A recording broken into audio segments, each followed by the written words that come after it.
If you're watching the replay, go ahead and skip this countdown. If you're watching the replay, go ahead and skip this countdown.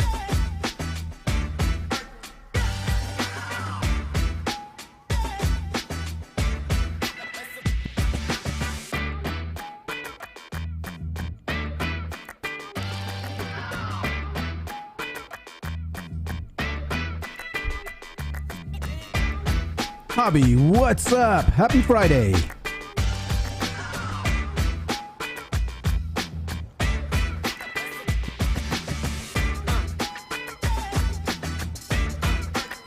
Hey, Hobby, where are you from?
What's up, Greg? The sun is out.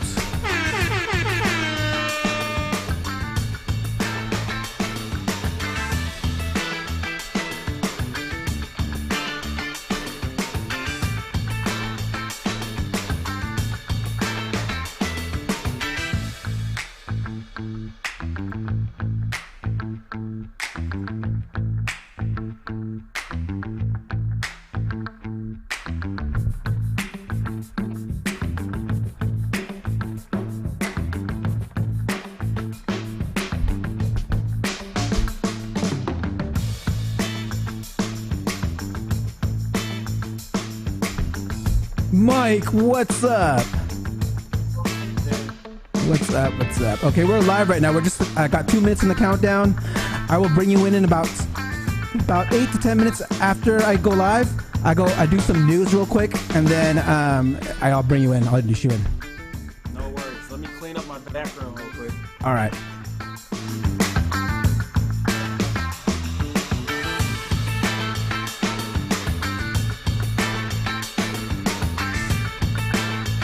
Don't be shy. Say hi. Where are you from?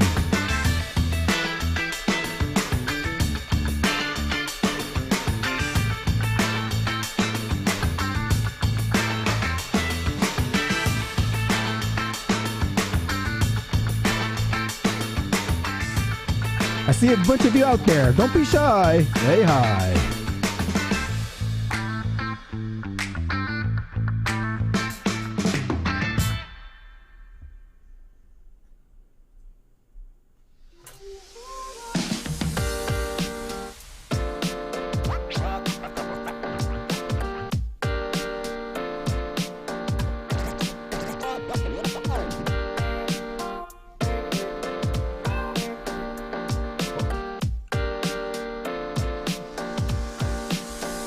What's up, everyone? Don't forget to say hi and where are you from?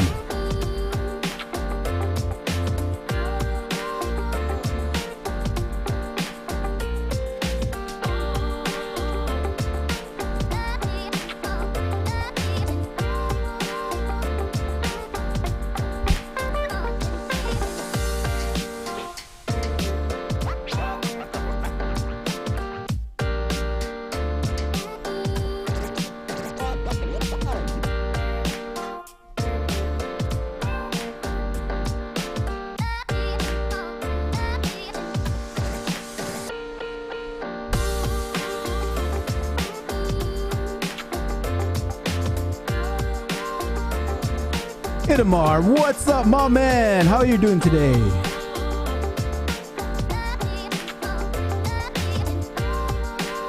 Hendo, I was actually a club promoter and MC.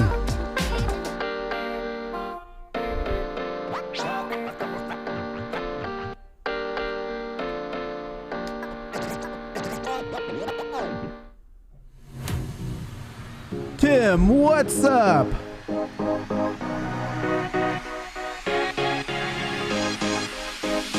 All right, we got 10 seconds. 10 seconds, guys. 10 seconds.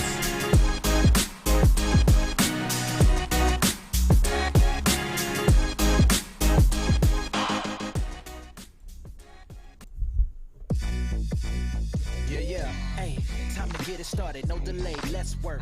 Want to see you be an SEO expert. Paul Andre De Vera, steady dropping knowledge. Over 15 years in the game, so he knows all about it. Master the art of SEO, you will be amazed. Time to get your brand off page to on page. Dropping knowledge, legendary for sure. Whether you're just getting started or self-employed entrepreneur.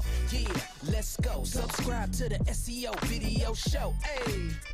Hey, welcome to another episode of the SEO Video Show, where SEO is alive and fun. My name is Paul Andre De Vera, aka Dre, and I curate SEO videos released within the past week into about 1-minute clips. My favorite part of the show is when I get to introduce my guest, and my guest this week is the founder of iPullRank, Michael King. Before we get started, I want to say hi to everyone in chat. We got a bunch of you guys: Dorothy, Andrew, Beverly, James, Kasu, Hobby, Hendo, Greg. They keep coming. Itamar, Tim. What's up, everyone? Elton, I see you. All right, guys, if you're not here right now, you got to come back next week and be here live. All right, now let's choose this week's winner for the 1-month access to IMG courses. I do this every week. All you have to do is put "I love SEO" in the chat or below in the description or in the comments below, and I will pick to this week's winner. Let's go ahead and pick 3. I'll pick 3 people, and the first one to email me will get the 1-month subscription. Here's number 1.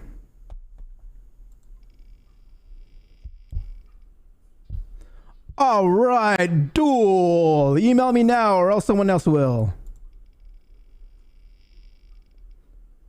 Nor, if you're watching, it's your week. Email me right now. Oh, Duel again. You know what? I'm going to give one more chance. Let's do this one more time. Elton, oh, you're here. Norman, Mr. Chance. Okay, guys.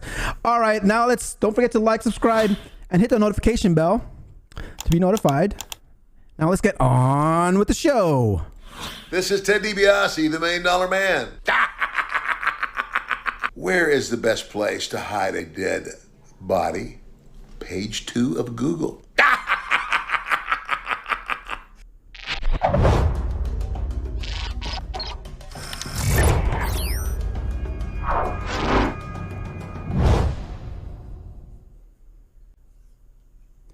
First with Google News. Yesterday, Google added new beta properties to the job posting structure data. Be sure to check that out if you have job postings on your website. Can comments help with your site's rankings? Let's listen in. Google might not always be able to differentiate between your content and the user-generated content on the same page, so you want to make sure that it meets the guidelines. Otherwise, these spam comments on a page can impact your site's rankings. And if you allow automated spam to appear on your site, you'll be violating our AdSense program policies and risking demonetization. Right, so comments are valuable, but I should take care of them so that they are actually constructive and useful. Exactly. There you guys go. You make sure you keep your comments clean. I love responding to comments and including my keywords on certain pages. So that's a quick hack right there. Be sure to respond to comments and include your keywords if you can. How to add unique value to your blog with this Google search bar hack from Steve Toth. Let's check it out. What you do is basically go back to the search result after having searched your money keyword and type in things like how to. So now here we've got how to choose a drill, how to buy a drill, how to use a cordless drill, how to drill glass, and then they get a little bit less relevant as you go down. Another one you can do is what is.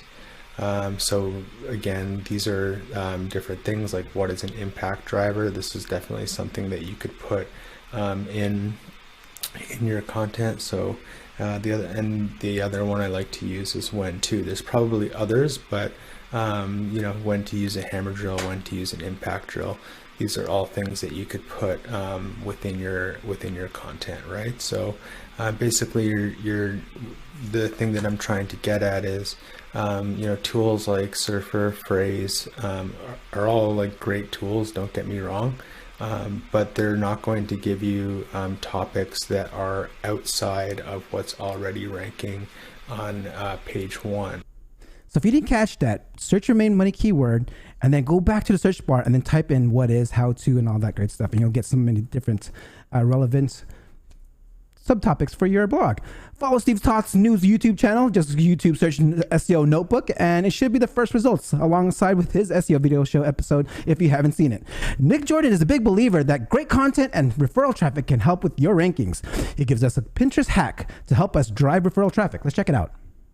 So similar to Google, what we've seen a lot of success with on Pinterest is by publishing more. And so, you know, the way that we got those 65 million Pinterest impressions was by posting thousands and thousands and thousands of pins every single month.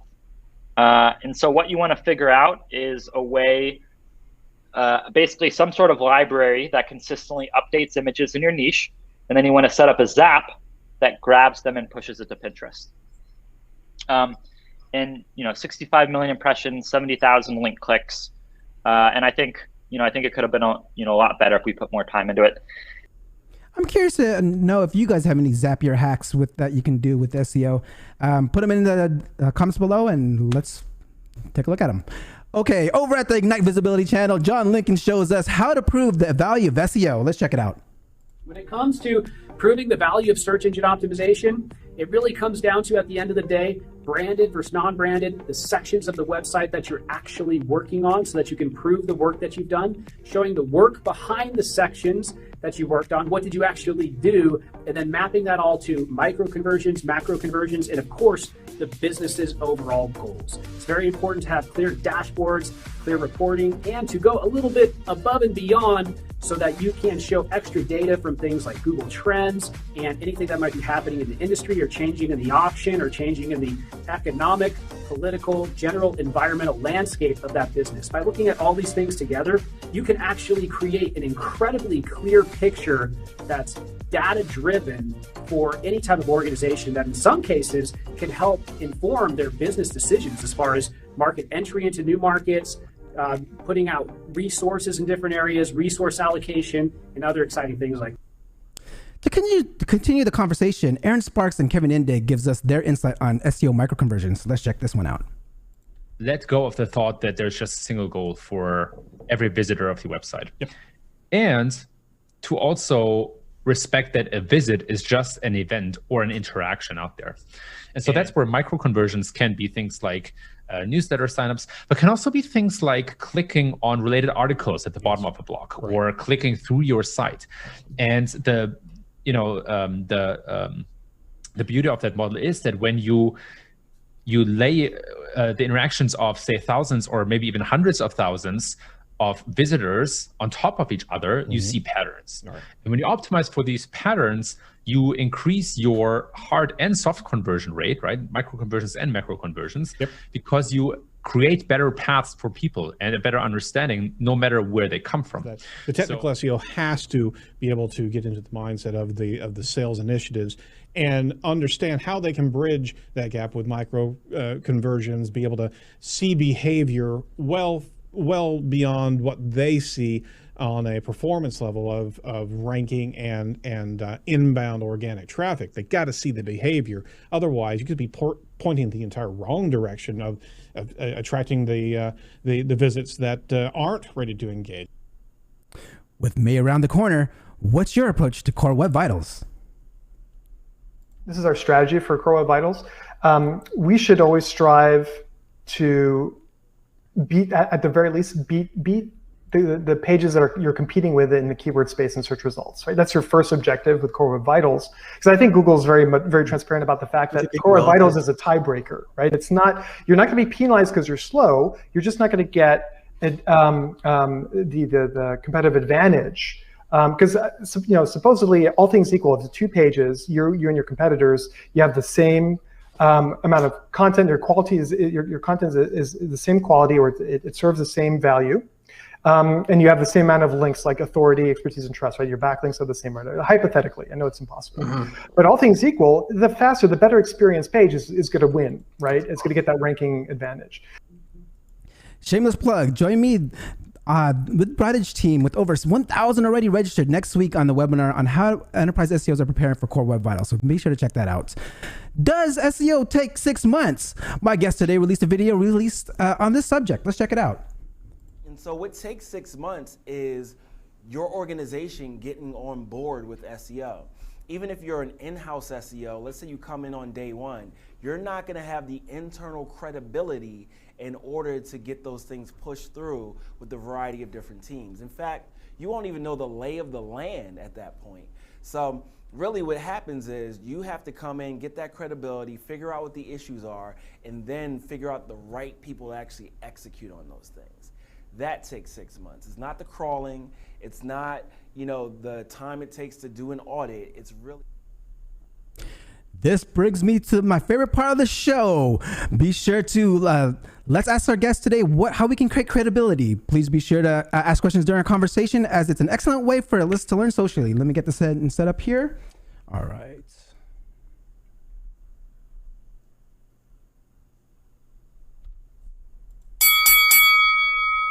iPullRank by using both sides of his brain to develop creative, strategic solutions. He loves having a messy desk and doing whatever it takes to make things happen. He pulls rank with 14 years of experience in digital marketing, 25 years of web development. He has worked with dozens of enterprise companies and has helped drive more than $1 billion in incremental revenue since iPullRank was founded in 2014. He is the founder and managing director of iPullRank. He is the Search Engine Land 2020 Search Marketer of the Year. Please welcome the guy who loves to do hard things, Michael King.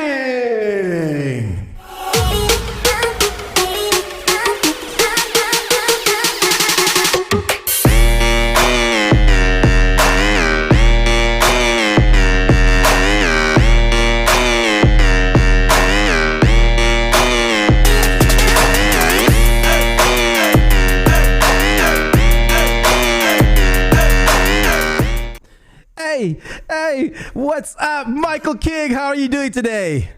Yo, Dre, I'm feeling great, but this is a lot. Man, it's amazing. This is all for love, but for the love of SEO. Hey, congrats on winning the Search Engine Land Search Engine Marketer of the Year. That's a great accomplishment. Thank you. Of course, Love it. Okay, I want to go ahead and get real quick right to it. That last video that we actually just watched, you just released a couple weeks ago, you talk about credibility. I'm curious, how would you build internal credibility inside a company as an SEO? Yeah, it's not one of those things that just happens overnight. You have to really go in and understand what people are doing, why they're doing it, and being able to speak to SEO in terms of what the company is already doing. So you can walk into a company and know hey, we've got all these problems with rel canonical tags and 301 redirects and blah, blah, blah. But there may be reasons why they have those problems. So you can't just walk in and be like, yo, you got to fix these things right away. You got to understand the lay of the land, like I said in the video, as to why things are that way, who are the people that made them that way, and then just do some smaller things to gain their trust, so that when they actually do start doing your stuff, they're like, okay, I believe this guy or this woman who came in here and told us to re-architect how we're doing our business. Love it, love it. Dropping these knowledge bombs already, Michael. That's so good. Okay, you know what? I gotta rewind this.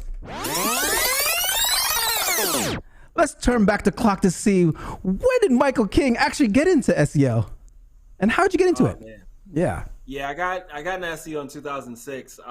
It was literally an accident. I got into a bike accident, and I was making music at this time, and I needed to get a job to pay my medical bills because I was a rapper with no insurance, and so the first place to hire me was an SEO agency, and I was gonna keep the job. I started in August of 06. I was going to keep the job until November because I knew I was going to go on my first European tour. And I was like, cool, well, this will just be enough to make the money to pay the medical bills and then I can be out. But then I gave notice to my boss. I was like, yo, I'm about to go out on the road. Thanks for everything. And he was like, no. You can work from home. It's fine. And I was like, what? So I had this really big Dell laptop that I was carrying with me on tour in Europe, on trains and planes and all this. And I was just working from the road. And ever since then, I was like, yo, I really like this space. And then, it just kind of progressed to working in bigger agencies and then eventually starting my own agency.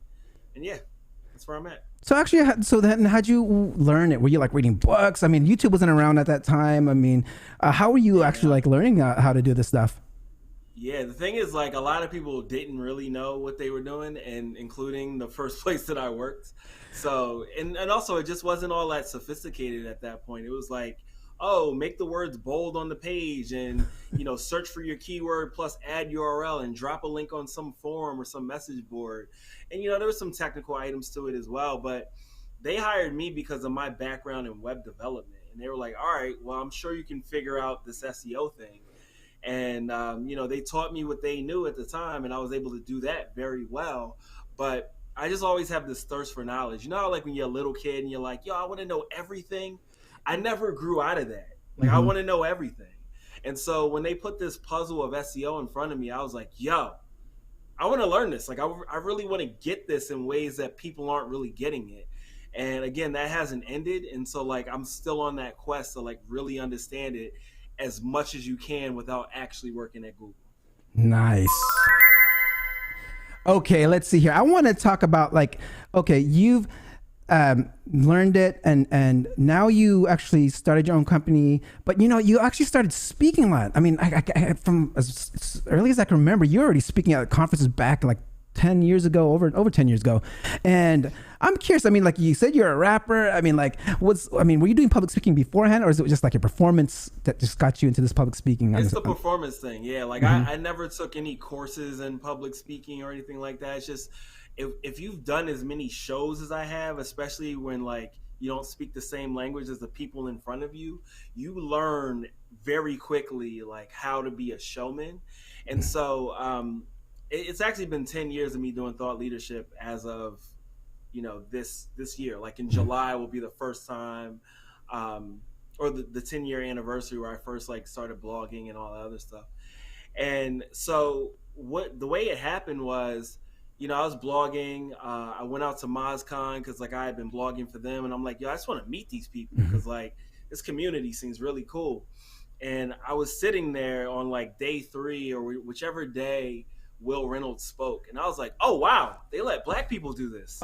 And so as I was sitting there, I pitched for SMX East and I got it. And I did really well. And I get off stage, I get an email yo, do you want to speak at this? And then it just snowballed from there. Nice.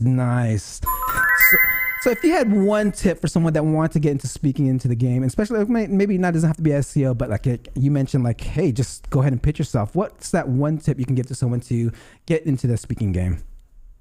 Yeah, I mean, just have something to show, and it doesn't necessarily need to be a blog post or anything like that. If you do a webinar or you do something like this, having something that people can see when you pitch means everything, because they want to know oh, is this someone my audience is going to connect with? Are they engaging? Are they interesting? It's to some degree, it's knowing whatever it is you're talking about is kind of secondary. They just want to make sure that you can present well. So, make something. Go on a show like this. Well, I don't think there's any other shows like this, but like do something that they can see so that they can be like, all right, I see where I can connect with this person. There you have it. Get on the SEO video show if you want to start your speaking career. Right there by Michael King. Okay, we actually had something come in right here. He was riding a high on a very close 2/3 round victory in Street Fighter. He had help with this SMX pitch. What is this about? That's my guy. That's my guy, Dave Minchala. Fantastic consultant. If you need SEO help, I would recommend you talk to him. Yeah, that was my first MozCon. It's also where I met Dave. Dave is from Staten Island. I live in Brooklyn. And we first met there, and, they had like a game night in the arcade or whatever. And he was like, yo, let's play some Street Fighter 2. Oh. He got washed. All right. Okay, let's see here. Okay. So once you're speaking of Moz, I mean, like you did a Whiteboard Friday, like that's historic. And so did you have to like fly there when you did the Whiteboard Friday, or is this something that you actually just filmed on your own and you sent it to him? How does that actually work? Yeah, I've actually done a lot of Whiteboard Fridays. The first one I did, or the first one that aired, so to speak, was one that I did with Rand. We were talking about query deserves freshness or something like that. But anyway, the way those came about is I just happened to be in Seattle at the time, whether it was like out there for a client or for some conference or something. And whenever I've done MozCon, they've invited me to do it. So, they've always been really good to me as a company. And like whenever I've had something that I've wanted to share, they've been open to it. As I understand it, I could film some Whiteboard Fridays and mail them to them. Mm-hmm. But I've been more trying to focus on making our site like a place that people go for content. So I've been doing a lot less like guest content as of late. Mm-hmm. So what are some things that you're actually doing on your site right now? This is like, I know you actually have that one video. You've been putting a lot more videos. I saw that on your YouTube. I mean, I saw some blogs coming out, and actually, you know what? Let me answer this for you, because I mean, I watched this like at least 10 times. There's this one animation you got out there. It's called like a runtime, right? And guys, I put the link in the description. If you haven't seen this SEO animation, it's legit. It's about almost 30 minutes, and it has a bunch of nuggets in there. There's this one nugget you talked about eBay interlinking page 2 when they know that they see that their keyword goes on page 2 or anything like that. I mean, is this something that you're implementing for your clients where you're doing custom scripts like that? I mean, that's crazy stuff. Yeah, absolutely. So that idea came from a post that a gentleman by the name of Dennis G put out. I think it's called like second page poaching or something like that. Mm-hmm. And it's on his site, The Next Corner. And he talked about this thing that they built at eBay where they basically use rankings as the input. And so if something ranks on page 2, they programmatically build more internal links to that page within the site, and then that ends up distributing the link equity better, and those pages rank better in Google as well. And so it's an idea that we've deployed for clients a number of times at this point. And it's like how you can create a step function of growth for rankings. And so I always talk about it because it's so powerful. It's not easy to do by any means. Like, it's not like, hey, get a plugin. No. You got to build this.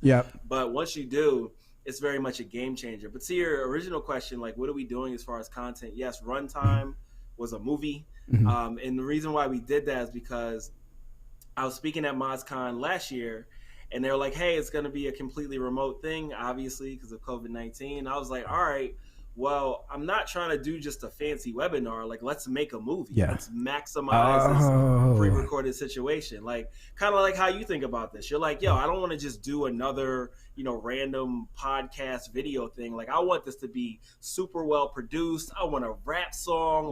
Like, that's how I looked at it. I was like, yo, let's go in with this. And so our office manager, Nefakara, she plays 2 of the characters, like the other 2 characters that are not me in the movie, and she also sings the song that starts the movie. So we were like, yo, let's do something that no one else has done. And we're trying to figure out more opportunities for doing things like that, because you know, like we've been harping on, like we are very much a right and left brain company. We're really good at the technical stuff. We're really good at being creative. And, you know, obviously there's situations where we have a lot of creative things we want to do for our clients and they get shot down because of brand, because of, you know, someone just doesn't like it. So we're like, cool, let's put some of that energy into us so that we can attract more people that want to do stuff like that. There you have it. Use both left and right side of your brain and create some awesome content, guys. Okay, let's see here. With May around the corner, I know you work with a lot of enterprise SEOs, enterprise companies. I'm curious, like, what are you telling your enterprise clients, like, about core web vitals? I mean, I would think it's a huge task as an agency to get this big buy-in, because usually agencies work with like the marketing departments, right? Not necessarily the dev team. So how are you like doing, like, getting this across companies? Yeah, we actually do interface with engineering teams Okay. a lot. And I think it's just a function of like when we're brought in, people are like, yo, these guys are super technical. So let's get them, you know, talking to the engineers. But before the core web vitals, we're actually harping on the fact that Google is going to mobile only indexing. And I made a post about that on Monday. I actually made a tool, it's called Pareto, where you can compare how things look in the 8 contexts that need to be considered to determine whether or not things are showing for Google. And so I'm more telling people like, yo, we got to get this fixed because this is a big problem that nobody's really talking about. None of the existing tools out there really like showcase or surface this information for you natively. So we're more talking about that. But on the page experience and core web vital stuff, what I'm mostly harping on is the cumulative layout shift, because that's new. The other metrics, not so much, right? Like they've been trying to push us to do speed related things for a while now. And the cumulative layout shift is going to be a very big deal, especially for publishers, because it's targeting publishers. It's targeting those websites where, you know, it loads and you click on something, but when you clicked on it, especially on your phone, the ad appears and now you've clicked on the ad and nobody really wants that experience. So every publisher has that problem. And as a result, we're going to have to like account for that before we account for any of those other things like, you know, FID and things like that. Like those are things that you should have been accounting for anyway, because they've been giving you those indications. But to your core question here is, we're getting more people that are on board with it because Google is explicitly saying these are the metrics we look at and this is the time frame that we need to get it done with it. And so it's not really just an SEO problem. All engineers are hearing about this already and they're like, cool, how do we fix this? So it's just allowing us to get more buy-in for getting the thing done that we've been trying to get people to do for years anyway. Love it, love it. You know, that's good to hear about with being cool with the dev team, because I mean, like, you know, when I talk to other bunch of people, it's just always just the marketing side, and having that relationship with the dev team is gold for any agency. I mean, you can get to do certain things there. I mean, okay. With working with even like, you know, these Fortune 500 companies, there's got to be some challenges. I mean, there's got to be some things like, how do you get things implemented like fast enough? I mean, what challenges? Great. I mean, even in my own company, I'm in enterprise SEO too. Like, and it takes time to get things done. I mean, get things implemented. You got to be part of the sprints, right? I mean, so how are you doing this? It's more than that. It's more than just being a part of the sprints. You know, it's top level buy-in. Like, it's building business cases. It's getting the right people to be like, yo, this is a priority. Because even if you're in the sprints, you can be like, yo, we got to do these things and these things. Priorities are going to come top down that are going to shift you off the board anyway. And so what we spend a lot of time doing is like presenting those business cases. Like, you know, even if it's like a simple business case where it's like, all right, as compared to other things that we can do, this thing will be valuable because of X, Y, and Z. Then it's like, cool, whoever our point of contact is may be the champion to run that up the chain. But there may also be situations where it's like, all right, we got to meet with the CMO or, you know, whoever this man or woman in the high castle that you rarely see is. And then you got to be like, look, you know, this is important because of these things. And they're like, cool, you know, it'd be like a 3 to 5 slide deck or something. They'll be like, all right, cool, I get it. Yes, let's do it. You're going to make us all the money, so go ahead and do it. But then on the tactical side of things, it does come down to making it as easy as possible for the teams that you're working You know, when you're doing things like technical implementations and so on, it's very common for SEOs to just be like, hey, here's a problem. Your rel canonical tags are broken. Fix them. That's not enough. You got to tell them precisely why that matters, how to fix it, and give it down to like the user story level where they can just copy and paste things into Jira, and then they'll be like, all right, that's exactly what we need to do in order to make this happen. Otherwise, if you leave it to them to like do more investigation and things like that, again, it comes down to what their priorities are. If they have to like dig into the site, find the data and figure it out, when are they gonna have time for that? So you got to be the one to do that and then make it so it's easy for them to, you know, do the work you want them to do. There you go. Make it easy for the guys. You're dropping bombs. You're dropping bombs.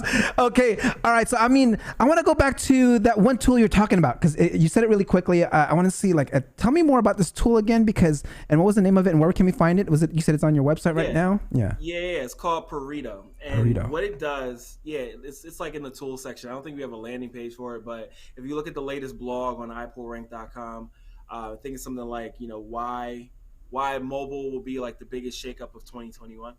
It's linked to in there. But what it does is, so there's 8 user contexts that you need to consider whether or not Google is seeing, you know, what you want them to see, right? So there's Googlebot Mobile, there's Googlebot Mobile JavaScript rendering, there's Googlebot HTML, there's Googlebot Desktop with HTML, Googlebot Desktop JavaScript. And then you got to look at all 4 of those as not Googlebot because you might be showing something different to the user than you are to Googlebot. So there's no tool, none of the crawling tools will do this because it's computationally expensive for them to crawl the same URL 8 times and then, you know, determine if there are differences and so on. And there may not be any differences. So they would effectively be spending 8 times the money to, you know, surface or not surface anything, right? Mm-hmm. And so we've made the tool that you can just put in a URL, it'll crawl it 8 times, and it'll give you back details on the differences. It'll tell you what the status code is, tell you the number of internal links, the number of word or the word count, and whether or not the page is indexable. And in the blog post, I talk about why this is important because I did this work with Jamie Indigo and Aleda Solis for the Web Almanac for the SEO portion. And one of the key things that we notice is that there's a material difference in the content that's being served on mobile versus desktop for a lot of sites. It was something like we looked at over 5 million sites for the specific subset of the analysis. And it was something like there's only 16% of sites showed the same word count on both desktop and mobile. And so with Google going mobile only, that means they're not going to see a lot of people's content. And so this tool is showing you what the differences are between the different contexts. And then it also gives you a diff view so you can see side by side what is different in the code. And then below that, you can also see how the HTTP headers differ as well. So you can get a clear sense like these are the things that are different based on how Google might see this website. Got it. Man, that's some great tools. I mean, so how much does this cost? Free 99. Oh, there you go. We got a free 99 for this tool. It's proprietary stuff. Check it out on the iPullRank blog. Okay, so I want to go back to the animation runtime. There's this one slide I pulled up here. I want to take a look at this. This right here, like when I listen to this animation all the time, like I catch these nuggets, and you actually have a certain formula for a lot of things, and you have a formula on picking the right pages for the right keyword, right? Because I mean, for me, I just maybe will sometimes just go to like, let's say my Bright Edge or my SEMrush and just say, okay, this one's matching it, and I'll tie those in together. But you have a certain formula on how the best page could match a keyword, right? So can you tell me more about this concept of how you're actually mapping the right pages to keywords? Yeah, and this is primarily for situations where you have multiple pages that rank for a given keyword. Yeah. Okay. Right? And this is very, very, happens a lot with e-commerce sites, big publisher sites, things like that, right? And so ultimately what we're doing is we're pulling a series of metrics together to say, based on how it's currently performing and based on the features of the page itself, which of these pages is the best fit for a given keyword. So then that way it doesn't have to be a manual process. You just use the metrics to drive it. And so when we talk about something like a programmatic internal linking structure, again, you can't really manually do that for a site that has millions of pages, ranks for millions of keywords. So you've got to have a programmatic determination to say, okay, this page ranks for 500 keywords, but there's an overlap with a bunch of other pages throughout the site. So which of these should be the owner of that given keyword? And so that's what this equation helps us get to the bottom. Got it. Okay. So I'm curious, like with these formulas, because there's more than just that formula. I mean, you have a bunch of, you kind of drop them in the video like a bunch of times. Is this something that you have like in your own Excel or something, and you just drop all these metrics and then it spits it out? I mean, how are you like applying this? Is how can someone apply this?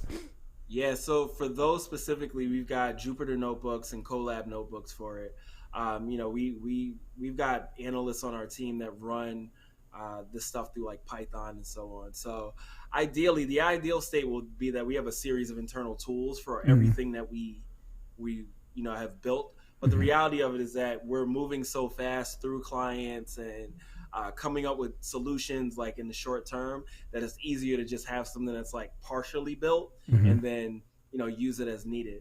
But I'm looking forward to like building out this ventures team that we can just be like, yo, you guys do all the R&D stuff. You guys take some of these ideas that we have and turn them into products. And like Pareto is a good example of that. Yeah. That's something that I did mostly myself, but Colt, one of the SEO engineers on our team, contributed and so on. So what I want to be able to do is be like, yo, this is somebody's project now. Like make this a more fully featured tool that people can use. Got it. All right, guys. So I'm coming close to the end. Make sure if you have any questions to ask it in the chat.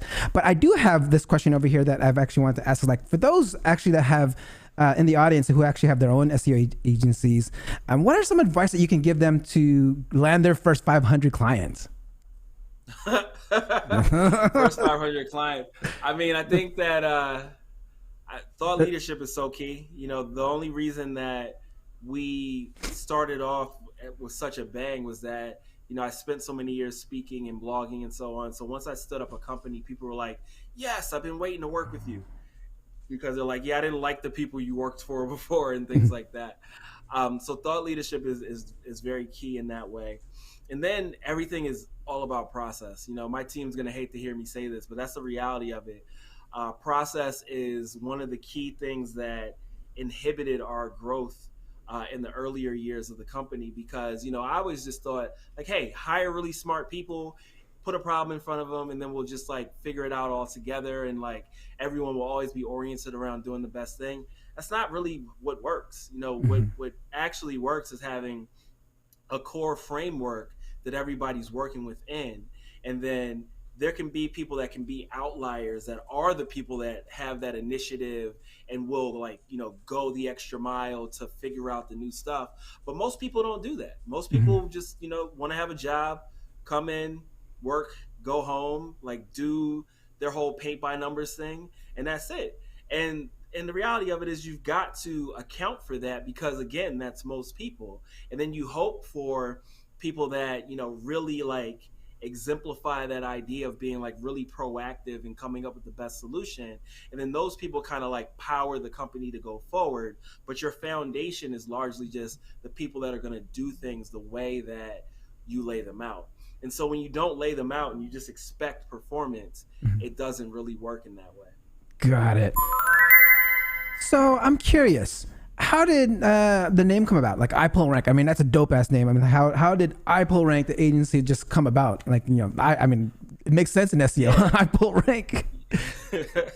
Yeah, I mean, I'm really into double entendres. And when I first started at Razorfish, which was one of the like bigger agencies that I worked at, I was like, I need to separate like my rap persona online from like my business persona. And I was like, all right, let me just come up with a cool name. And the first thing that hit me was race condition, because that is a double entendre in that in development, a race condition is when, like, let's say you write some code and you have like a function that fires before another function does, and then it finishes before it's supposed to, and then your code is broken even though syntactically it's correct. that's a race condition. But also just from like, the racial part of it, like I have a race condition by being a Black person. So that was my first one, and I was like, that one's too risque. And then I was like, iPullRank, that's perfect. And so Yeah, that's got what it. it was. And so it was my personal brand first, and then when I was starting the agency, I couldn't come up with a good name fast enough, and I was like, let's just go with that. We'll figure out a new name later. Yeah, that's dope name, love it. And you're speaking of personal brand. I mean, how important do you think it is having a personal brand when starting a company? Like, it actually became your company, right? I mean, so how important do you think it is nowadays? So important. It's so important. Like, the beauty of a personal brand, even if you work in house, is that goes beyond where you work, right? Like if you work in a place and you don't have a personal brand, your options are always, just a function of like, all right, can I prove to someone who doesn't know me that I'm good at what I do? Like that's what an interview process is, right? Yeah. Whereas when you have a personal brand, people are looking at you and saying like, no, you're good at what you do. And so you're creating a lot of opportunities just by being out there and telling people what you're good at effectively all the time. So I definitely believe a personal brand is incredibly important for anyone, like period, if you want to like progress in your career. But it's incredibly important if you're looking to start a business, because it's like you're doing marketing before you even started your business. There you have it. You're doing marketing before you start your business with a personal brand. So make sure you get that going. All right. We had a question come in here. It's a big one. How do you see SEO evolving in the next 5 years? Yeah. I mean, I think Google is still just trying to get more and more predictive. They're trying to figure out, what users want before they explicitly indicate it. So I see a world, in the next 5 years where it's like, you have 50 tabs open like everyone else does. You probably have something in your cart for some store or whatever, and then you forgot about it. It's again amongst those 50 tabs. I see a world where in the future Google is like, hey, you're walking by a store that has something in it that you had in your cart. Why don't you go in there right now? You see what I'm saying? Like, yeah, more implicitly understanding what you want based on your activity across the web ecosystem. But from a practitioner perspective, things are going to get more complicated. You know what I mean? Like, just because machine learning is such a huge component of everything, on both sides. One, how Google is understanding everything and how they're ranking it, but also in the sophistication that our SEO tools can have. We're moving into a point where generated content is very difficult to determine. You can have really good generated content. And so if everyone can get to a point where not only is it generated, but it's perfectly optimized using tools like Phrase and Surfer and ClickFlow and Market Muse and all those types of things, what's going to be the differentiator between your content and someone else's? And so I think it's going to then become a lot more about rarities and things. And I think Dawn Anderson talked about this in one of those clips that you showed. But, that is going to be more difficult for SEOs to do because they're not so creatively minded. They're very much minded around like, how do we mimic things? And so I think it's just going to separate between the people that are like, able to replicate versus the people that can create in the future. Dropping them knowledge bombs. All right. We got one more in here before I ask my last question. It goes, okay, it's kind of related. It goes, what do you think about AI in SEO? I mean, I think it's great. I think it's wonderful. Like it goes back to exactly what I was just saying. I think that there's going to come a point where people are going to be like, look, here's the keyword I'm targeting. Cool. Learn from the SERP, extract the features, and then use that to plug into a language model that generates exactly the content that you want. And so I think that's great because it eliminates the need and the cost around that content that no one actually wants, that they're creating just for SEO. Like those blocks of copy that go on the bottom of category pages for e-commerce, no one should have to write that. It should be, made as valuable as it can be so that whoever reads it, it's useful to them. But what human capital should be used for as far as content is things that are creative and editorial and valuable to people that a computer can't make. And then on the other side of it, as far as like the analysis, all the AI stuff that we can do now will be able to do in the near future is just amazing. Like just the scale of understanding that we can get at SEOs as SEOs is going to be so fantastic in the next couple of years. Like the way that we've historically done these like rank factor studies and so on. I'm imagining, SEMrush, and I think they're like the best suited for this, doing something where, and I'm sorry, they're SEMrush now. I know they rebranded. Yeah. I hope you got that eye roll. So I see them having a product where it's like they can in real time, like day over day, learn what changed about the scoring functions in Google based on what changed about what ranked better. So they could extract features, they could run a bunch of models, and they could say with reasonable confidence, like for this query set, this is more important based on Google scoring functions. So here's how you might want to optimize. I feel like that right there is a potential game changer for SEO, and especially with SEMrush going public soon. Like I think that would be a really good way for them to be unassailable as a company in this space. Love it. Love it. All right, Michael. I have to ask my last question that I ask all my SEO professionals that come on the show. Okay, so like, I guess, and if anyone else has any questions, go ahead and ask it. But I mean, here's my last question for me. As like, I always ask it to all my SEO professionals that come on. It's like, if someone wants to get into SEO or get into the SEO game, like, what is that one piece of advice that you can get them, tell them? I'd say build something. And, I think it's such a differentiator in this space to understand like how the internet works and understand like what it takes to actually make something rank, because it's very easy to be a consultant having read all the books, took all the courses and things, and knowing things like from a theoretical level, but actually being able to commit code on a website, mess around with analysis and try things out and see what the response is.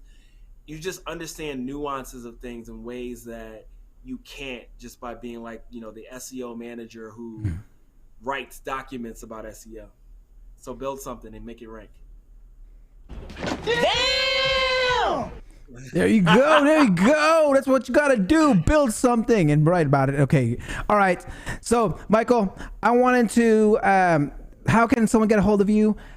What's any upcoming projects that we can look forward to? Please, the stage is yours. Yeah.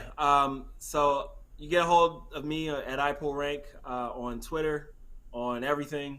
iPullRank.com for the website. You can reach out to me directly, Mike at iPullRank.com. I also have another website called polymaththesis.com. It's like my personal site where I just talk about things I'm working on in general, like entrepreneurial things, because I'm writing a book called The Science of SEO for Wiley Publishing. So I'll be talking about all that stuff as it comes as well. And yeah, just watch all those spaces. We got a lot of things that we're cooking up that I'm excited to share. Excellent! All right, Mike. It looks like we're coming to the end. If you can just hold on for one quick second, I'm going to go ahead and sign off here. All right, guys. That concludes another episode of the SEO Video Show. As you know, I love including musical talent on the show, and I found this little throwback video, and I'm going to go ahead and play it and sign us off.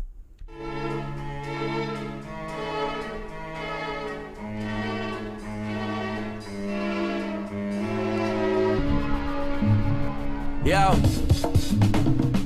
On paper, I'm a SEO's Dawn Draper, innovative agency, native, creative, strong nature, the ball player that above all applauds haters like Jedi with Darth Vader as a wallpaper. Mike King, crafty man in the mirror that delivers the winning pitch like Manny Rivera, and I channel the spirit of times, man of the year in practice. Mannequins, man, is so when it matters, I'm fearless. It ain't the luck of the draw, sell elite offerings at a luxury cost. Talk is cheap, let's talk, but keep money involved, cause market is worth millions. What do you charge?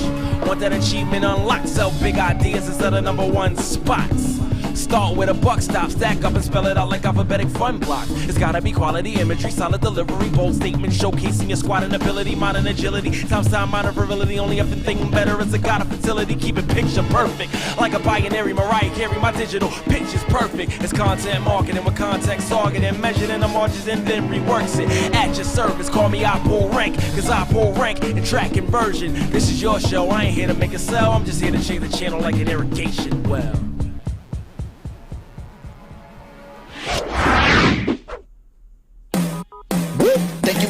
watching. Hope you come back next week. Make sure to subscribe. You don't want to miss a thing. Hope you learn something new, cause the vibe is incredible.